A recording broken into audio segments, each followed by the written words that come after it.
के बारे में बताइए।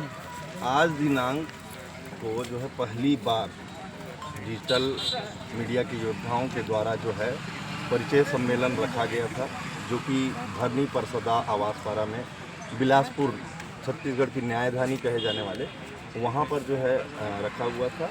और आप देख सकते हैं भारी संख्या में लोग आज उपस्थित हुए हैं और एक दूसरे से परिचय किए हैं। और जीरो विरोध अभियान के तहत में मीडिया सम्मान परिवार जो है आर्थिक अपना विकास करेगा, उसके लिए 1.5 संकल्प लिए हैं।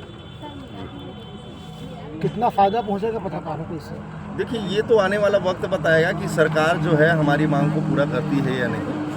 क्योंकि अब व्याप्त भ्रष्टाचार है, यहाँ पर हमारे आए हुए साथी भाई हैं जो सूचना के अधिकार के तहत में जानकारी निकाले हैं, उनसे आप उस बातों को जो है पुष्टि कर सकते हैं। और जैसा कि ग्रुप के माध्यम से, सोशल मीडिया के माध्यम से ये चीज़ें जो है तैर रही हैं कि किस तरह से जो है हमारा जनसंपर्क विभाग में जो है व्याप्त भ्रष्टाचार हुआ है। पिछले सरकार में, वर्तमान सरकार में भी वही चीज़ें जो है लागू की जा रही हैं। उसको अल्प विराम देने के लिए मीडिया सम्मान परिवार का जो है गठन हुआ है। परिवार जो है आज अपनी आर्थिक लड़ाई को जो है स्वयं लड़ेगी और ये कहना उचित होगा कि वह संघर्ष करेगी। लेकिन संगठन तो बहुत बनते हैं, लेकिन पत्रकारों के हित में काम क्यों नहीं होता? ये संगठन नहीं है भाई साहब, ये परिवार संगठन की बात नहीं कर रहा हूँ, परिवार की बात नहीं कर रहा हूँ, क्योंकि कई पत्रकार ऐसे हैं जो आज भी परिवार 10 साल से झेल रहे हैं, तो उस पर कोई कार्रवाई नहीं हुई। देखिए, क्या है कि उचित माध्यम से आप सही चीज़ों को सरकार तक पहुंचाने का अगर मन में ठानेंगे तो वो बातें सरकार सुनती भी है और समझती भी है और उस पर अमल भी करती है। अगला कदम क्या होगा? किस तरीके से पत्रकारों के हित में आप लोग लड़ाई लड़ेंगे? जैसा कि मैं पहले भी बता चुका हूं कि ये जीरो विरोध अभियान के तहत में है। यहाँ पर अधिकारी अगर गलती करता है तो उसे फूल भेजा जाता है, गुलदस्ता भेजा जाता है। उसी तर्ज में यदि हमारे परिवार की मांगें पूरी हो जाती हैं तो फिर कोई बात नहीं, हम तो फूलों का हार देंगे। यदि मांगें नहीं पूरी होती हैं तो हमारा जो एजेंडा रहा है, गुलाब का फूल जो है या तो ब्लॉक स्तर से लेकर के पूरे प्रदेश स्तर तक जो है उनको भेजा जाएगा। समझ कई अधिकारी वेब पोर्टल वालों को पत्रकार नहीं मानते, उनका पीआरओ लेटर नहीं लेते हैं, क्या बोलेंगे? देखिए, वो जैसे बोलते हैं कि वेब पोर्टल के पत्रकारों को पत्रकार नहीं मानते, वैसे आपको चरण समझना पड़ेगा। पहले चरण में जो है वॉइस पत्रकारिता चालू हुई थी, उसके बाद में पत्र पत्रिकाएं वाली पत्रकारिता चालू हुई थी, उसके बाद चैनल आए। आज डिजिटल के युग में सबसे ज़्यादा या पढ़े जाने वाला, देखा जाने वाला जो युग है मीडिया का, वो है डिजिटल युग। तो यदि उसे सरकारी लाभ मिल रहा है तो ये कौन लोग हैं जो बोलते हैं कि उसे मीडिया? ठीक है, मेरा नाम कुमार जितेंद्र है, मीडिया सम्मान परिवार का सदस्य। नमस्कार, मैं हूं पंकज विश्वकर्मा। मीडिया सम्मान परिवार पत्रकारिता जगत लगातार संघर्षों से जूझता जा रहा है। मैं रायपुर में पत्रकारिता क्षेत्र में विगत 26 वर्षों से कार्यरत हूं। आज मेरे साथी जितेंद्र जी ने मुझे रायपुर से बिलासपुर इस पारिवारिक कार्यक्रम में आमंत्रित किया।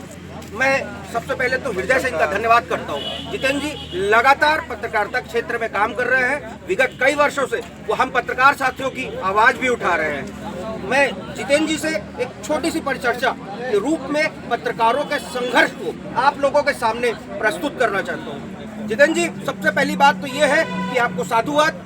आप पत्रकारों की समस्याओं को लेकर लगातार मंच तैयार कर रहे हैं, मंच में उनको प्रमुखता से स्थान दे रहे हैं और शासन प्रशासन सहित समाज के कई तबकों को इकट्ठा कर रहे हैं कि वो पत्रकारों के विषय में सुने, समझे और सीखे। सबसे पहले तो व्यस्ततम समय में आप समय निकाल करके आए तो आपको नमस्कार, और आपके दर्शकों को भी। और छत्तीसगढ़ की तमाम जनता जानती है इस बात को कि आखिरकार जो है अर्थ बिन सब व्यर्थ होता है। आज मझौले छोटे जितने भी वेबसाइटें हैं और उनको जो जिस तरह से अनदेखी किया जा रहा है सरकार के द्वारा, उन्हीं की मांगों को लेकर के आज ये सब एकत्रित हुए हैं कि हमारी जो मांग है वो सरकार तक पहुंचे और शालीनता से हमारी मांग को पूरा कर दिया जाए। जितेंद्र जी, सबसे बड़ी बात यह है कि ये डिजिटल युग है। आज सब कुछ मोबाइल के छोटे से बक्से में समाहित हो गया है। प्रिंट के लिए कॉस्ट बहुत ज़्यादा होती है, प्रिंटिंग में संसाधनों की आवश्यकता ज़्यादा होती है। लोगों के पास समय नहीं है कि वो टीवी चैनलों के सामने बैठ के समाचार, एकत्रित समाचारों को देख सकें। तो इस डिजिटल युग में पत्रकारिता और पत्रकारों को आप किस दृष्टिकोण से देखते हैं? देखिए, सबसे पहले तो आप इतने सीनियर हैं तो आपको पता ही है कि आपने वो पत्रकार वाले युग को भी देखा, चैनल के युग को भी बढ़ते हुए देखा, और जिस तरह से आज सोशल मीडिया हावी है, लोगों के जेहन में जिस तरह से बस चुका है, उसको आप डिनाई नहीं कर सकते। और जिस तरह से उसकी व्यापकता दिख रही है, तो भविष्य जो है आज हाथों हाथ बढ़ गया है। और आप जो समाचार बना रहे हैं, शायद इस समाचार को अभी एट ए टाइम जो है विदेश में बैठा हुआ व्यक्ति देख रहा है, तो ये बहुत बड़ी उपलब्धि है और हमारे लिए ये बहुत अच्छा मतलब उपलब्धि है, या बोल लिया जाए कि ये बहुत अपॉर्चुनिटी है कि हम जो है इस युग को देख पा रहे हैं और इस युग में काम कर पा रहे हैं। ये बहुत बड़ी बात है। सबसे बड़ी बात होती है कि मैं हूँ या आप हूँ, लगातार अपने आप को परिष्कृत और परिमार्जित करते आ रहे हैं। हम दोनों ने उस युग को भी देखा है, प्रिंट का हो, इलेक्ट्रॉनिक का हो, या आज डिजिटल का युग है। तो आप अपने साथी पत्रकारों के लिए कोई संदेश देना चाहेंगे कि वो अपने आप को लगातार परिमार्जित और अपने ज्ञान को बढ़ा सकें? देखिए, सबसे पहले तो इस बात को समझना पड़ेगा कि पत्रकार कोई भगवान नहीं है, और पत्रकार जो है से भी त्रुटियां होती हैं, जिसको तंगड़ त्रुटि कह करके उन सारी चीज़ों को समाहित किया जाता है। तो सबसे पहले तो हमें जिस क्षेत्र में रुचि है उस क्षेत्र में हम सभी को कार्य करना चाहिए और जनहित के मामलों को लगातार उठाना चाहिए, ताकि जनता उससे अवेयर हो, जागरूक हो, और सरकार भी उससे जागरूक होकर के उसमें बदलाव ला सके। ये सबसे महत्वपूर्ण बात। कुछ हमारे पत्रकार साथियों के बीच में एक प्रश्न लगातार उत्पन्न होता है कि प्रशासनिक रूप से उनको सहयोग प्राप्त नहीं होता। इस विषय में आपका क्या कहना है? देखिए, क्या है कि हम बेरुखियों का सामना करते हैं, इसमें कोई तो मत नहीं, लेकिन हमारा कर्तव्य जो बनता है कि हम जो है दबे कुचले असहाय लोगों का जो मदद करते हैं समाचार के माध्यम से, वो कर्म हम न भूलें, वो करते रहें निरंतर।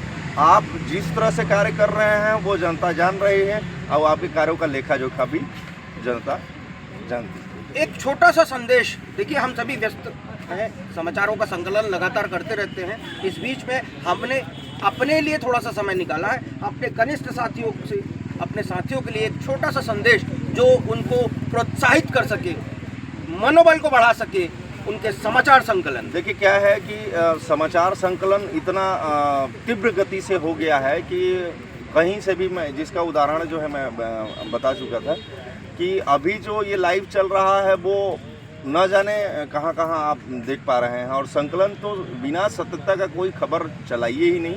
सत्यता हो तभी उसे दिखाने में, परोसने में आपको भी सही रहेगा और आप सुरक्षित भी रहेंगे। चलिए, मैं पंकज विश्वकर्मा साथी पत्रकार जितेंद्र जी के साथ बिलासपुर से आप सभी दर्शकों का अभिवादन करता हूं और एक निवेदन करता हूं, पत्रकार समाचार संकलन करता है, उसका सहयोग करे, ना कि उसका अपमान करे।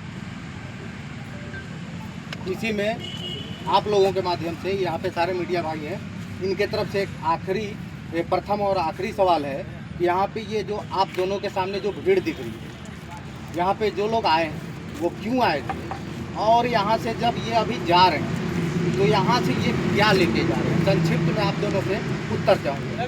पहले जितेंद्र जी देते, फिर मैं इसका जवाब देता हूँ। देखिए, क्या है कि आर्थिक अर्थ बिना सभ्य अर्थ मैं बता चुका हूँ।